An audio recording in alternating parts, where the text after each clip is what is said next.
এই স্বৈরাচার শব্দটি সংযুক্ত করেছিলেন বাংলাদেশ জাতীয়তাবাদী ছাত্রদলের নেতাকর্মীরাই। স্লোগান তুলেছিল দফা এক দাবি এক, খুনি হাসিনার পদত্যাগ। আমাদের কণ্ঠে ভেসে এসেছিল দখলের দখলে, যাত্রাবাড়ি দখলে, আমাদের যাত্রাবাড়ি আমরাই থাকবো। একটি মহাসমাবেশের ঘোষণা দেওয়া হয়েছে। এই মহাসমাবেশের উদ্দেশ্যই হচ্ছে জুলাই আগস্ট গণ অভ্যুত্থানে বাংলাদেশ জাতীয়তাবাদী ছাত্রদলের শহীদ হওয়া নেতাকর্মী সহ সমগ্র বাংলাদেশের সর্বস্তরের ছাত্র জনতা যারা শহীদ হয়েছে তাদের স্মরণে আজকে আমাদের এই মহাসমাবেশ। এই মহাসমাবেশে আজকে বাংলাদেশের সর্বস্তরের জায়গা থেকে বাংলাদেশ জাতীয়তাবাদী ছাত্রদলের নেতাকর্মীরা উপস্থিতি ইতিমধ্যে হতে শুরু করেছে। আমি বিশ্বাস করি আজকের এই মহাসমাবেশ ইতিহাসের স্মরণীয় একটি মহাসমাবেশ হয়ে থাকবে। আজকের এই সমাবেশকে কেন্দ্র করে জুলাই আগস্ট আন্দোলনে বাংলাদেশ জাতীয়তাবাদী ছাত্রদলের 145 জন নেতাকর্মী শহীদ হয়েছেন। তার পাশাপাশি বাংলাদেশ জাতীয়তাবাদী ছাত্রদল সমগ্র বাংলাদেশে জুলাই আগস্ট আন্দোলনে সম্মুখ সারিতে থেকে নেতৃত্ব দিয়েছে। বিশেষ করে যাত্রাবাড়ি, আমি যেহেতু ঢাকা মহানগর দক্ষিণ ছাত্রদলের একজন কর্মী, ঠিক ছাত্রদল কেন্দ্রীয় সংসদ আমাকে এবং ঢাকা মহানগর দক্ষিণ ছাত্রদলকে নির্দেশনা দিয়েছিল যে যাত্রাবাড়ি স্পটটি সেখানে অবস্থান করার জন্য।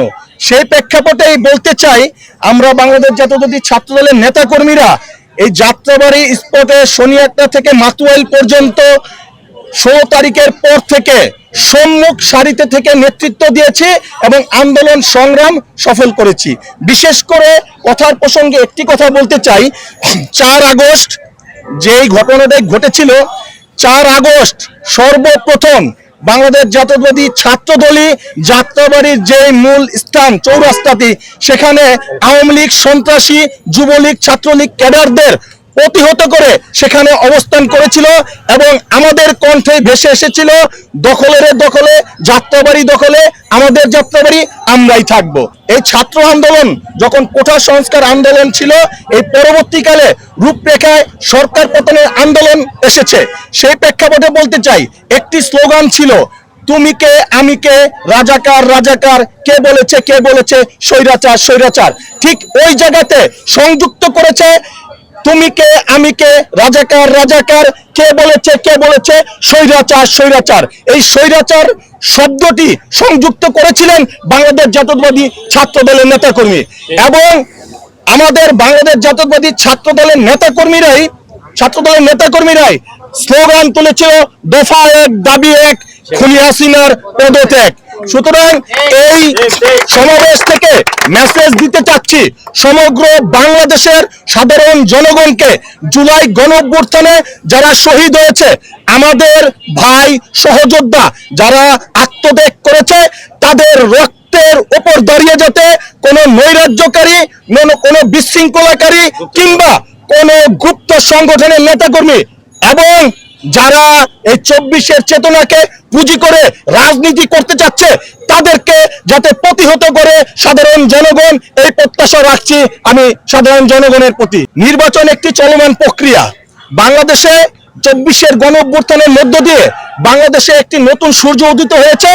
বাংলাদেশের মানুষ স্বাধীনতা পুনরায় ফিরে পেয়েছে এবং বাংলাদেশের মানুষ চায় একটি গণতান্ত্রিক প্রক্রিয়ায় একটি সুষ্ঠু নির্বাচনের মাধ্যমে আমার ভোট আমার সরকার নির্বাচিত করে একটি গণতান্ত্রিক রাষ্ট্রে একটি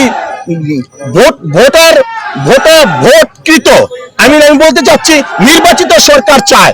সেই প্রেক্ষাপটে সাধারণ জনগণ যেভাবে একটি সুষ্ঠু নির্বাচন চায়, ঠিক অনুরূপ আমরা বাংলাদেশ জাতীয়তাবাদী ছাত্রদল জনগণের প্রত্যাশা এবং জনগণের প্রত্যাশা নিয়ে আমরাও বলতে চাই একটি অবাধ সুষ্ঠু নির্বাচনের মধ্য দিয়ে এই বাংলাদেশে একটি সুষ্ঠু নির্বাচন হোক, বাংলাদেশ একজন যোগ্য ব্যক্তির হাতে পরিচালিত হোক, এই প্রত্যাশা রইল আমার।